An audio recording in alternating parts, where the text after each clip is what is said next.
On a summer road trip through Alaska, a family unwittingly follows a pair of hand-carved signs to a quiet, primitive campground deep in Denali National Park.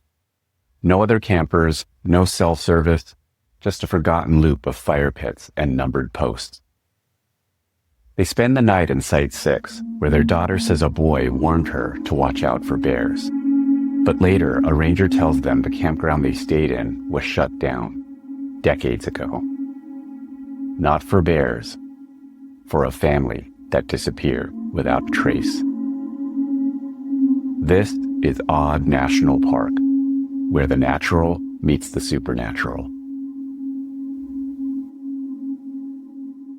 Let us know you want to hear more chilling outdoor stories like the one in this episode.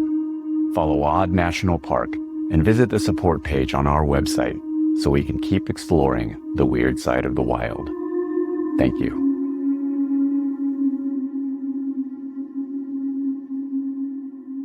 Tonight's story comes from Marissa, a listener whose family took a summer road trip through Alaska, where they were drawn to a campground that didn't exist. They weren't seeking anything strange, just open roads, quiet trails, and a place to unplug. But deep inside Denali National Park, they followed a road that wasn't on any brochure, and they would soon learn that they stayed in a site with a baffling history. Denali is massive, over 6 million acres of mountains, rivers, and silence. Some places are so remote they've only been mapped from the air. Others haven't been mapped at all. In a landscape that wild, it's easy for things to get lost. Roads, trails, people. But sometimes it's not just what's lost that matters. It's what comes back. Here's Marissa's story. Hi, James. My sister told me about your show, and after listening to a few episodes, I felt like I should share something that happened to my family on a road trip through Alaska a couple of summers ago. Thinking about what happened still freaks me out because of the impact it had on our youngest child. We had rented an RV and were driving through Denali National Park, heading toward our next reserved site, when we saw a wooden sign along the road. Riley Springs Campground, 2 miles. It looked old and weathered, but had the same brown with yellow lettering style as other national park signs. About a mile later, we saw another one. Primitive camping only, limited services. We hadn't planned to stop there, but we were ahead of schedule, the kids were restless, and a little adventure off the beaten path sounded kind of perfect. We followed a gravel road through heavy pine and alder until it opened into a wide forested loop. 10 sites with numbered posts, a few fire rings, and a faded ranger info board at the entrance. No signs of other campers or vehicles. We figured it was just a lesser-known primitive campground, and we were excited to have the whole place to ourselves. We chose Site 6, near a dry creek bed with good tree cover. It was peaceful, almost too peaceful. No breeze or animal noises, just a strangely intense stillness and quiet. That evening, while we were making dinner, our 9-year-old daughter, Ivy, came up to us with a wide-eyed look. She told us she saw a boy walking through the campground. I asked if she waved. Ivy shook her head and said, "He told me to watch out for bears," and went into the trees. We looked but didn't see anyone. We assumed the boy was with a family that stumbled onto the campground like we did, but they left to find a different place to camp. The next morning, everything felt a little off. The air was colder, the light seemed to come through the trees at a strange angle, like the sun wasn't quite where it should be. I walked over to the ranger board at the front of the loop. The campground map posted there was sun-bleached, and tacked just beneath it, faded and water-stained, was a typed notice on old Park Service letterhead. Incident report. Riley Springs Campground, August 1986. Campground closed until further notice. How did we not see this yesterday? My husband thought it was weird but shrugged it off. He's a camper. He's used to quirky old signage, as he put it. But I couldn't shake the feeling. There was no trash, no maintenance tags, no sign this place had been visited by anyone, rangers or otherwise, for years.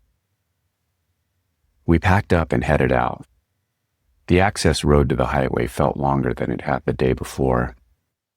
We passed a downed tree we didn't remember seeing, and the kids said the campground looked different, though they couldn't explain how. That afternoon, when we arrived at our reserved site, I mentioned we camped at Riley Springs to the check-in ranger, just making small talk. He paused, then said, "That's not possible. That campground's been closed since the late 80s. Looking confused, I asked why. He hesitated, then said, "Whole family went missing. No signs of struggle. Car parked with keys left inside. The tents were still zipped with sleeping bags set up. Everything looked normal, except they just vanished." Park Service never reopened the campground. They blocked off the access road, and it's been overgrown for decades. Back at the RV, I scrolled through pictures we'd taken at Site 6 that morning. Most were typical: trees, breakfast, my husband making coffee. But one stopped me cold. It showed the four of us standing by the picnic table. Just over Ivy's shoulder, you could see what looked like a boy, barely visible, standing between two trees. It was slightly blurred, not enough to write it off, but just enough to leave me unsure whether I was seeing what I was seeing. And then I couldn't stop thinking about the encounter Ivy had. I didn't say anything to Ivy about the photo, but a few nights after we got home, she brought up the boy again out of nowhere. She asked if I thought he was real. I told her I wasn't sure. She got quiet, then said, "It felt like he was stuck there, like he couldn't leave." Then she looked at me and added, "I don't think he was warning me about bears. I think he was trying to warn us before it happened again." That's what stays with me. Not the photo, not even the ranger's story. Just that moment, my daughter standing in a forgotten campground, hearing a calm, quiet voice that didn't belong. Sometimes I wonder if we were drawn into a place that had been sealed off, that showed itself long enough to see who might stay. So if any of your listeners finds Riley Springs, don't stay in Site 6. We were lucky we didn't.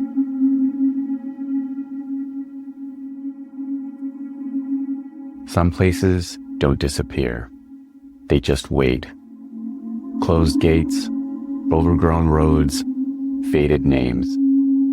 It's easy to believe they're gone for good, but sometimes they return long enough to be remembered, or to repeat something that never quite ended. Marissa's family spent one quiet night in a place that shouldn't have been there, and her daughter saw someone who may have been waiting for years to be seen. Not everything in Riley Springs was visible, but something was there. Maybe still is. If you ever find yourself at a campground that isn't in the brochure, where the air feels just a little too still and the signs look older than they should, trust your gut and take Marissa's advice.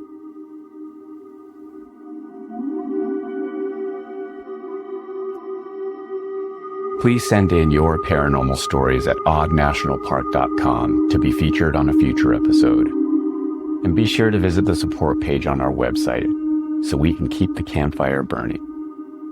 Thanks as always for tuning in. I'm James, and this has been Odd National Park.